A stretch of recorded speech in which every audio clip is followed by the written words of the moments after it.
हल चलाते हुए जब सीता कुंड के पास आए यहाँ पर, तो रावण के द्वारा जो रक्त भरा घड़ा गाड़ा गया था वो हल से टकराने पर वो फूटा।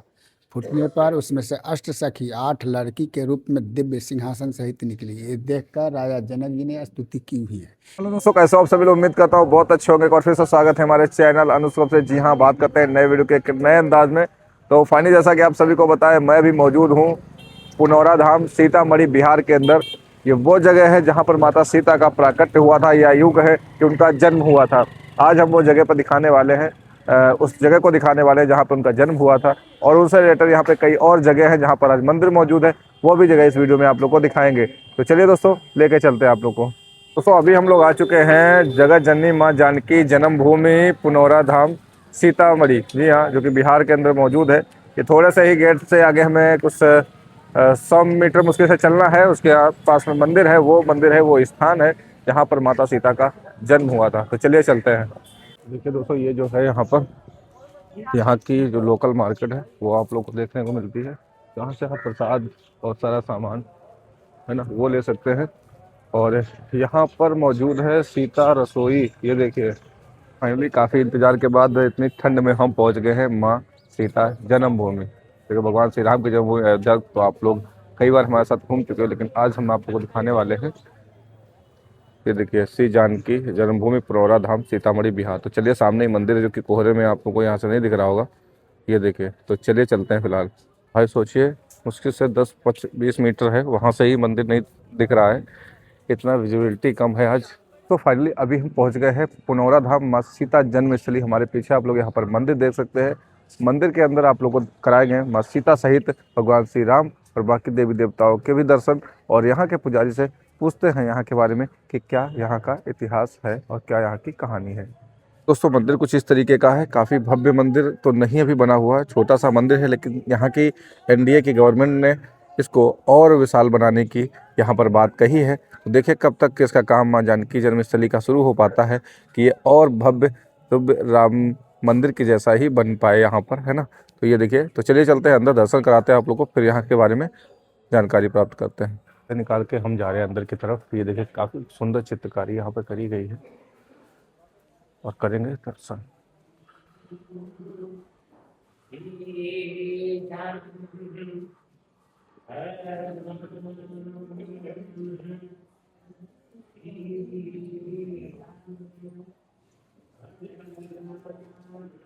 जिस समय राजा जनक जी यहाँ के राजा थे, उस समय से राज्य का नाम मिथिला राज था। इस मिथिला राज से बटकर नेपाल बिहार 2 भाग में बट गया है। आज भी लोग मिथिलांचल के ही नाम से जानते हैं। अयोध्या राज राजा दशरथ जी के राज्य से जाने जाते थे। लंका राज जो है रावण के राज्य से जाने जाते थे। किष्किंधा राज जो है बाली के नाम से राज्य जाने जाते। ऐसे ऐसे राज बटा हुआ था उस समय राजतंत्र था। राजा बनते थे, उनके बाद उनका पुत्र हुआ, परपौत्र यानी वंशावली चलता था। अभी हम लोग प्रजातंत्र में जीते हैं। उस समय शिव जी के 4 प्रमुख शिष्य थे, राजा जनक जी महाराज, लंकापति रावण, बाणासुर, परशुराम जी। एक बार शिव जी की सभा लगी जिसमें चारों शिष्य को आमंत्रित किए, जिसमें 2 ही शिष्य उपस्थित हो पाए, राजा जनक जी महाराज, लंकापति रावण। दोनों शिष्य के बीच वेद पुराण में शास्त्रार्थ होने लगा। शास्त्रार्थ करते करते राजा जनक जी जीत हासिल किए, राजा रावण पराजित हो गए। इस पर शिव जी ने प्रसन्न होकर जनक जी महाराज को एक धनुष देकर पुरस्कृत किए, जो धनुष श्री राम जी स्वयंवर में तोड़े। इसके बाद हर राजा अपने अपने राज में कर के रूप में कुछ न कुछ लेता है। राजा रावण जनक जी महाराज पर जो है गुस्सा कर लिए कि इसे हम बदला लेंगे इसका। इसके बाद वापस वो अपने लंका गए। जनक जी महाराज अपने मिथिला जनकपुर वापस आए। हर राजा अपने अपने राज्य में कर के रूप में कुछ न कुछ लेते हैं। राजा रावण थोड़ा अन्याय ढंग से लिया करते थे। उन्होंने अपने लंकावासी जितने साधु संत थे, असहाय लोगों थे, जो कुछ भी देने के लिए सक्षम नहीं है, एक शाम खाते हैं एक शाम के लिए सोचना है, वैसे लोगों से शरीर से रक्त निकलवाते थे। रक्त निकाल कर वो जमा करते करते जब घड़ा भर गया, घड़ा में जमा होता था, घड़ा भर गया तो रावण के पास जमा किया तहसीलदार ने। रावण देखकर बड़ा हर्षित यानी बहुत खुश हुआ। तहसीलदार ने बताया कि सरकार, खुश होने की बात नहीं है, श्रापित घड़ा है। रावण ने पूछा क्या श्रापित है? तो जिन जिन लोगों से हमने शरीर से रक्त निकाले हैं वो असहाय लोग बोले हैं कि इसी रक्त से राजा रावण विनाश हो जाएगा। वहाँ दो कृष्ण जी के मंदिर में राजा रावण ने समझ गए कि साधु संतों की वाणी खाली नहीं जाएगी, अवश्य हमें भुगतना पड़ेगा। राजा रावण ने सोचे कि अच्छा मौका आ गया है, इस रक्त भरा घड़ा को अगर जनक जी महाराज के राज्य में अगर गड़वा दिया जाए तो नाश हो जाएंगे, हम बच जाएंगे, अलग से अलग देख लेंगे। ये सोचकर उन्होंने जगह का चुनाव किए मिथिला राज में। ये जगह उस समय जानकी जन्मभूमि पुनौरा धाम पर जो हम लोग खड़े हैं अभी, ये जगह उस समय पुण्यारण्य वन जंगल से जाना जाता था। उन्होंने सोचे कि पुण्यारण्य वन जंगल पुण्य का जगह अगर माना गया है तो वहीं पर इस घड़ा को अगर गड़वा देते हैं तो वो नाश हो जाएंगे, हम बच जाएंगे। ये सोचकर पीछे आप गए होइएगा या जाइएगा, सीता कुंड बना हुआ है, सीता कुंड के पास उस घड़ा को गड़वा दिए। गड़वा देने के बाद मिथिला राज में अकाल पड़ गया, बारिश होना बंद हो गया, लोग रास्ता देखने लगे, अब बारिश होगी अब बारिश होगी। देखते देखते समय 12 वर्ष निकल गया। सारे मिथिला राज्य के प्रजा साधु संत एकत्र होकर राजा जनक जी के महाराज जनकपुर पहुँचे और जो विनती प्रार्थना किए कि सरकार अपने मिथिला में इतना बड़ा भीषण अकाल पड़ा हुआ है, इसको मिटाने के लिए कोई उपाय किया जाए। राजा जनक जी महाराज खुद ही चिंतित थे, इन लोगों के पहुँचने पर और चिंता उनका बढ़ गया। उन्होंने बड़े बड़े ज्योतिष विद्या जानने वाले पंडितों को बुलाए और कहे कि आप लोग अपने ज्योतिष विद्या के द्वारा बताइए कि हमारे मिथिला में इतना बड़ा अकाल पड़ा हुआ है, इसको मिटाने के लिए हम क्या करें। बड़े बड़े ज्योतिष विद्या जानने वाले पंडितों ने बताया कि सरकार आए, तब सियाराम से पूछ, सियाराम धैल हो तो जेबी में क्या कह रहे थे। पूछ रहे थे। हाँ पूछे कि इसको मिटाने के लिए हम क्या करें। बड़े बड़े ज्योतिष विद्या वाले पंडितों ने बताया कि हमारे ज्योतिष विद्या के द्वारा ऐसा ही प्रमाण में आ रहा है कि राजा जनक जी अगर अपने हाथों से स्वयं हल चलावेंगे तो वर्षा होने की संभावना ऐसा प्रमाण में आ रहा है। राजा जनक जी ने कहा कि मेरा राज जो है इतना लंबा इतना चौड़ा है, इसका क्षेत्रफल चौहद्दी आया है विष्णु पुराण में कि उत्तर में हिमालय, दक्षिण में गंगा, पूरब में कोसी नदी, पश्चिम में नारायणी गंडकी नदी, 64 कोस चौड़ा 96 कोस लंबा विष्णु पुराण के अनुसार जो है मिथिला राज की क्षेत्रफल। इसमें ये जगह जो है उस समय पुण्यारण्य वन जंगल से जाना जाता था, पुण्य का जगह। इसमें आया कि प्रमाण में कि पुण्यारण्य वन जंगल में अगर हल चलावेंगे तो वर्षा हो सकता है, ऐसा प्रमाण में आ रहा है। राजा जनक जी कहे कि हमने इस सूर्य ग्रहण के अवसर पर पुण्यारण्य वन जंगल पौंडरिक ऋषि को दान दे दिए हुए हैं, वो हमारे अधिकार क्षेत्र से अलग है, वहाँ हम हल कैसे चलावेंगे। कुछ साधु संतों ने सलाह दी कि चलकर पौंडरिक ऋषि से सलाह लिया जाए, क्या विचार देते हैं। राजा जनक जी महाराज कुछ साधु संतों के साथ यहाँ आए, पौंडरिक ऋषि से मिले, सारी समस्या बताए। पौंडरिक ऋषि कहे कि प्रजा के भलाई के लिए आपको जो भी करना है आप स्वतंत्र हैं, हल चला सकते हैं।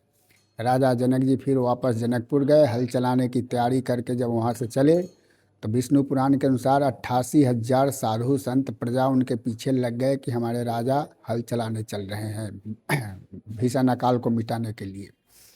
सीतामढ़ी में एक जानकी स्थान से मंदिर जो है प्रसिद्ध जाना जाता है, वहाँ पर उन्होंने आकर के 88,000 लोगों को रात्रि विश्राम का जगह बनाए। इस घर को, घास फूस के घर को हम लोग मिथिला में मरई बोलते हैं, झुग्गी झोपड़ी बोलते हैं। वहाँ पर 88,000 लोगों को विश्राम का जगह बनाकर यहाँ से लगभग 5 से 6 किलोमीटर उत्तर दिशा में एक हलेश्वर स्थान है, जहाँ पर उन्होंने जाकर के वहाँ पर हलेष्टि यज्ञ किए और महादेव जी की शिवलिंग अपने हाथों से स्थापना किए और वहीं से हल चलाना वो शुरू किए। हल चलाते हुए जब सीता कुंड के पास आए, वहाँ पर रावण के द्वारा जो रक्त भरा घड़ा गाड़ा गया था वो हल से टकराने पर वो फूटा। फूटने पर उसमें से 8 सखी 8 लड़की के रूप में दिव्य सिंहासन सहित निकली। ये देखकर राजा जनक जी ने स्तुति की हुई है, भाई प्रगट कुमारी, भूमि बिदारी, जनहितकारी, भयहारी।